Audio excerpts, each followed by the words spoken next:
மற்றொரு அண்மை செய்தி, புதுச்சேரியிலிருந்து போதிய அளவு தமிழக அரசு பேருந்துகள் இயக்கப்படுகின்றன என்று சொல்லப்படுகிறது. புதுச்சேரியிலிருந்து செய்தியாளர் ரகுமான் இணைந்திருக்கிறார். அவரிடம் கேட்கலாம். ரகுமான், எந்த அளவுக்கு அங்க 100% பேருந்துகள் இயக்கப்படுகின்றதா? மக்கள் பயணிகள்லாம் என்ன சொல்றாங்க? இது குறித்து என்ன நிலவரம்?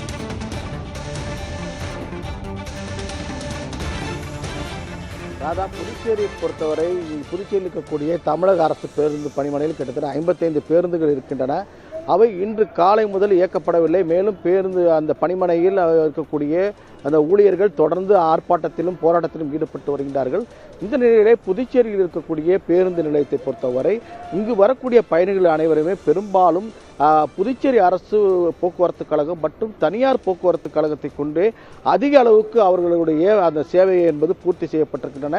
இதனைத் தொடர்ந்து தற்போது படிப்படியாக தமிழக அரசு பேருந்துடைய சேவையும் இந்த பகுதியில் தொடங்கியிருக்கின்றன. ஏனென்றால் புதுச்சேரி பேருந்து நிலையத்திலே கட்டுமான பணிகள் நடைபெற்று வருவதால் இந்த பகுதியிலே இட நெருக்கடி இருக்கின்ற காரணத்தினால் பயணிகளுடைய கூட்டத்திற்கு ஏற்றாற்போல் தற்போது இந்த சேவையானது படிப்படியாக தொடங்கி வருகின்றது. தொடர்ந்து இன்று காலையிலிருந்து, அதாவது புதுச்சேரியை பொறுத்தவரை சென்னை மார்க்கம் செல்லக்கூடிய பயணிகள் தான் அதிக அளவு இருப்பார்கள். அந்த வகையிலே சென்னைக்கு புதுச்சேரி அரசு போக்குவரத்து கழகத்துடைய பேருந்துகள் அதிக அளவு இயக்கப்படுவதால் சென்னை செல்லக்கூடிய பயணிகளுக்கு எந்தவித பாதிப்பும் இல்லை. அது மட்டும் இல்லாமல் புதுச்சேரியிலிருந்து தென் மாவட்டங்களான நாகை மாவட்டம் மற்றும் கடலூர் மாவட்டங்களுக்கு அதிக அளவு தனியார் பேருந்துகள் இயக்கப்படுகின்றன. அதே போன்று புதுச்சேரியிலிருந்து விழுப்புரம் மார்க்கம் வழியாக செல்லக்கூடிய இடங்களுக்கும் தனியார் பேருந்துகள் இயக்கப்படுகின்றன. இதன் காரணமாக பயணிகளுக்கு எந்தவித பாதிப்பும் ஏற்படவில்லை. இது மட்டுமல்லாமல் திருவண்ணாமலை மற்றும் பெங்களூர் செல்வதற்கான அந்த மாநிலத்துடைய KRTC போக்குவரத்து பேருந்துகளும் தொடர்ந்து படிப்படியாக இயக்கப்பட்டு வருகின்றது. ஆகவே இங்கு பயணிகளுக்கு எந்தவித பிரச்சனையும் இல்லை.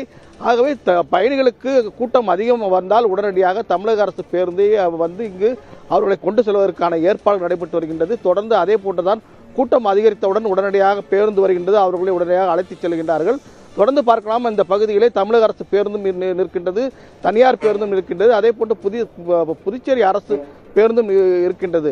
ஆகவே இது படிப்படியாக இன்று பிற்பகலுக்கு பிறகு சரியாகிவிடும் என்று புதுச்சேரியில் இருக்கக்கூடிய தமிழக போக்குவரத்து அதிகாரிகள் தெரிவிக்கின்றார்கள். ஆனால் இந்த போராட்டம் நாளை நீடித்தால் மிகவும் ஒரு பொதுமக்களுக்கு பிரச்சனை ஏற்படும். ஏனென்றால் சென்னையிலிருந்து தென் மாவட்டங்களுக்கு செல்லக்கூடிய, அதாவது பண்டிகைக்காக செல்லக்கூடிய பெரும்பாலான பயணிகள் புதுச்சேரிக்கு வந்துதான் இங்கிருந்து தென் மாவட்டங்களுக்கு செல்கின்றார்கள். அப்போது இது போன்ற ஒரு அசௌகரியம் ஏற்பட்டால் உடனடியாக பேருந்துகளை கொண்டு வந்து இயக்குவது என்பது கடினமான காரியம். ஆகவே பிரச்சனை இன்றோடு முடிந்துவிட்டால் இது பயணிகளுக்கு பாதிப்பு ஏற்படாது. ஆனால் இது நாளையும் தொடர்ந்தால் புதுச்சேரியிலிருந்து தென் மாவட்டங்களுக்கு பயணிகள் செல்வதற்கான பாதிப்பு ஏற்படும். ஏனென்றால் அந்த அளவுக்கு முழுமையான பேருந்துகள் புதுச்சேரி அரசு போக்குவரத்து கழகத்திடம் இல்லை. மேலும் தனியார் பேருந்தை பொறுத்தவரை கடலூர் மார்க்கம் மற்றும் விழுப்புரம் மார்க்கத்தில் மட்டுமே இயக்கப்படுகின்றார்கள். அந்த விழுப்புரம் மற்றும் கடலூரிலே முழுமையாக தமிழக அரசு பேருந்து இயக்கப்பட்டால் மட்டுமே இங்கிருந்து போகக்கூடிய பயணிகள் தென் மாவட்டங்களுக்கு போக முடியும். ராதா, சென்னை, கடலூர், விழுப்புரம், திண்டிவனம் மார்க்கமாக செல்வதற்கு புதுச்சேரி அரசு பேருந்து மற்றும் தனியார் பேருந்துகள் சேவைகள் முழுமையாக இயங்குவதால் பயணிகளுக்கு எந்தவித பாதிப்பும் இல்லை என்று சொல்லப்பட்டிருக்கிறது. மேலும் படிப்படியாக தமிழக அரசு பேருந்து சேவையும் தொடங்கியவாறு இருக்கிறது.